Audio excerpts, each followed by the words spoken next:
हे hi everyone. जैसा मैंने last lecture में सीक्वल पढ़ा था, तो आज हमने ओके। तो अब हम बात करते हैं आईडीडी, डेटा फ्रेम और डेटा सेट की। तीनों में क्या डिफरेंसेस होते हैं और तीनों के किस पैटर्न में रहते हैं।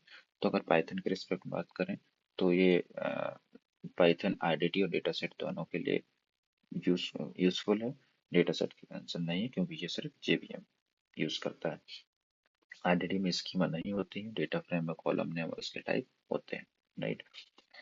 क्योंकि डेटा सेट में जेवीएम एक्वायराइजेशन है, तो उसमें कोई रिक्वायर्ड नहीं होता है। कैटलिस्ट ऑप्टिमाइजर तो आईडीडी सपोर्ट नहीं करता, डेटा फ्रेम सपोर्ट करता है। इट्स बेसिकली ऑप्टिमाइजेशन इंजन जो कि बैकएंड में डेटा को ऑप्टिमाइज करता है। मेमोरी तो आईडीडी के लिए मेमोरी असाइन नहीं होती है, डेटा फ्रेम में मेमोरी टंगस्टन मेमोरी यूज होती है। और एरर पॉच, ऑटो इनेबल्ड जो एरर होता है, राइट, और ऑटो कैच। तो ये जो भी एरर है वो हमको आईडीडी में रन टाइम में मिलेगा, डेटा फ्रेम में एनालिसिस टाइम में मिल सकता है, और डेटा स्टेज का कंपाइल टाइम में। जो स्पीड है आरडीडी की लो रहती है, डेटा फ्रेम फास्ट रहता है, इसलिए इस प्रेफर्ड किया जाता है for the data engineering perspective. Why data frame wins in Python, जैसे कि हम डिस्कस कर सकते हैं, कैटलिस्ट सॉरी ऑप्टिमाइजर होता है, सपोर्ट करता है, राइट। तो ये क्या करता है कि it rewrites it post filter down, post column, pick the join, right? And the tungsten run it on impact binary rows, right? Nothing crosses into Python, so no serialization taxes. Okay, यहाँ example के साथ समझते हैं। अगर IDT की same job के लिए IDT function है और उसी की सेम जॉब के लिए डेटा फ्रेम के साथ हमने फंक्शन लिखा हुआ है, तो क्या होगा, आईडीटी में हर एक रो के लिए बार बार वो पिक करेगा और उसको कॉल करेगा। डेटा फ्रेम में क्या होगा, ये बंडल्ड ऑप्टिमाइज्ड होगा end to end, and then वो स्टेज एज अ स्टेज वो जेवीएम हो जाएगा, तो इसमें आपका टाइम बच जाता है।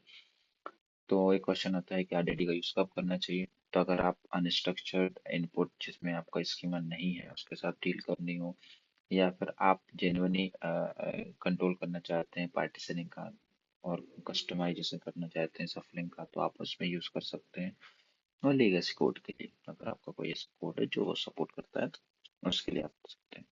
But it's not a big task if you want to conversion from RDD to data frame. So simply you can run the 2DF use the 2DF function so that you can convert. Okay, तो इन continuation जब हम बात करते हैं transformations और actions की, तो transformations nothing, it's a diagram only, और जो कि कॉल होते हैं एक्शंस की कॉल पे।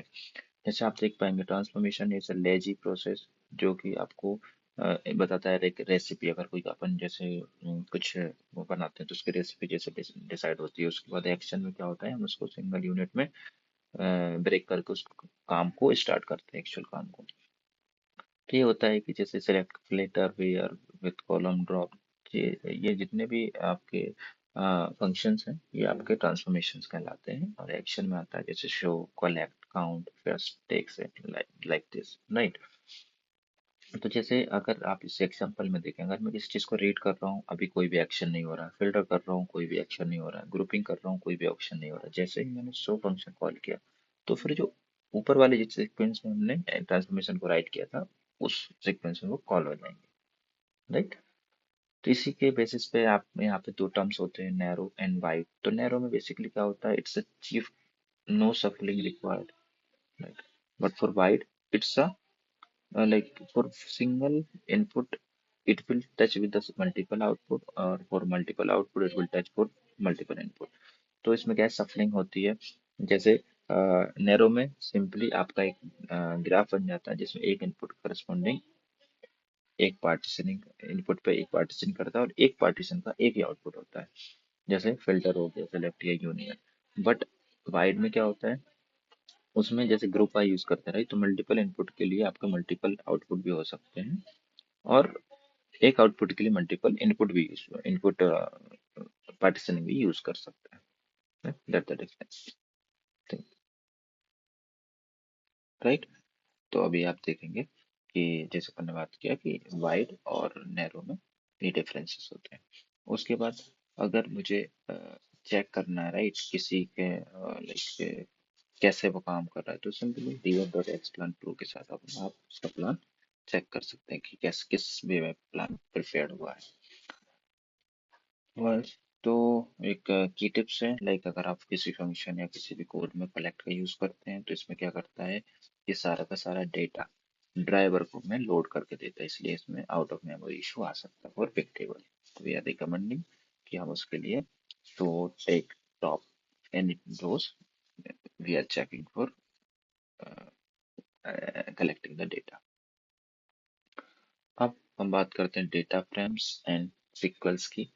तो इसमें क्या होता है, right, data frame SL and SQL compile to the same plan and then pick whenever reads better। ठीक है, तो क्या होता है, like for everyday for we have multiple if we have multiple or we can say operations we have to do, right, like select, filter with column and drop, so it you can do with the data frame uh, using uh, in a simple way, right? Because at once you can work with multiple operations.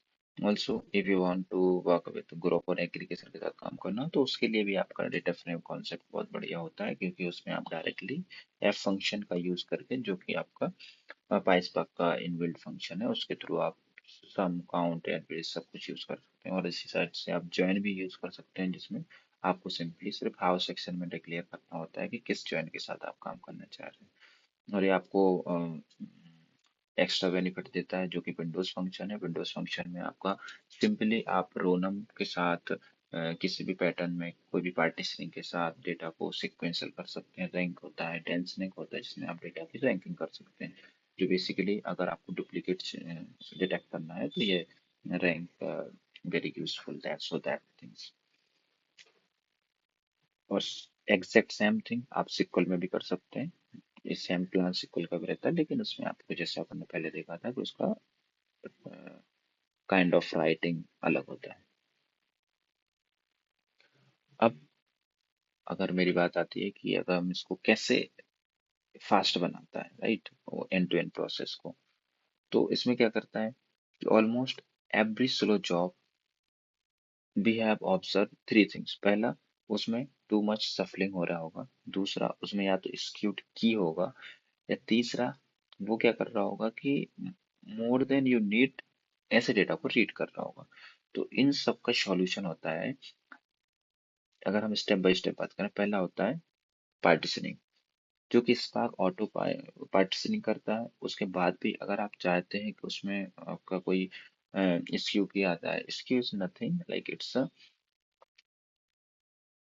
Like if, अगर क्या होता है कि अगर partitioning हुआ country wise, right, तो अगर for example किसी एक कंट्री के लिए मिलियंस ऑफ रिकॉर्ड्स आ गए, बाकी दूसरी कंट्री के लिए थाउजेंड में, राइट, तो जो वो कंट्री जिसके लिए मिलियंस में रिकॉर्ड है, तो उसमें एक ही टास्क में बहुत ज्यादा लोड पड़ जाएगा, तो उसको डेटा इसलिए बोलते हैं। तो इस कंडीशन को हैंडल करने के लिए हम रिपार्टीशनिंग यूज कर सकते हैं। जैसे आप देख रहे हैं रिपार्टीशनिंग एंड 200, राइट, यहाँ पे ऐड ऑन कर दिया। हम कॉलेज के साथ अगर हमको पार्टीशनिंग को कम करना है, तो इसके साथ हम वो परचेज में आपके सफलिंग बंद हो जाएगी। सफल विथ अगर हमको चेंज करनी है तो डिफॉल्ट 200 होती है, बट अगर आप चाहते हैं कि उसको चेंज करना है, तो आप वो भी चेंज कर सकते हैं। एक ही भी रीप्लान होता है कि अगर आपका कोई भी डेटा स्क्यू वाली प्रॉब्लम आती है, तो ये ऑटोमेटिकली उसको डिटेक्ट करके उसके लिए रीप्लानिंग कर देता है और अगेन पार्टीशनिंग कर देता है उस पार्टीशनिंग मॉडल को। और उसके बाद अपना चौथा अप्रोच होती है ब्रॉडकास्टिंग द जॉइन। अगर आपके पास एक स्मॉल टेबल है और एक बड़ी टेबल है, राइट, तो अगर आप इस पे ज्वाइन करते हैं तो मल्टीपल टाइम्स आपका डेटा, बड़ी टेबल वाला डेटा ट्रांसफर होता है। लेकिन अगर इसको हमको इजी बनाना है, स्पीड अप करना है, तो हम उस स्मॉल टेबल को हम स्पेसिफिकली सारे के सारे एग्जीक्यूटर्स को सेंड कर देते हैं, ताकि वो लोकली उसको कंपेयर कर लेता है। और कैसे का यूज कर सकते हैं, अगर कोई रेगुलरली किसी डेटा सेट को यूज कर रहा कोई फंक्शन या कोई मेथड, तो हम उसको कैसे में यूज रख सकते हैं, ताकि वो डायरेक्टली हमारा मेमोरी से रीड करता रहे। और जैसा एसक्यू की बात हुई, इसमें क्या होता है कि वही जो अपन ने बात किया कि too many rows hold via one task. तो उस केस में उसमें टाइम लगता है। तो उसके लिए क्या करते हैं कि उस टास्क को हैंडल करना हमारा काम होता है। So that's all for today. Thank you so much, guys. If you like this type of information, so please subscribe our channel so that you can get the latest videos. Thank you.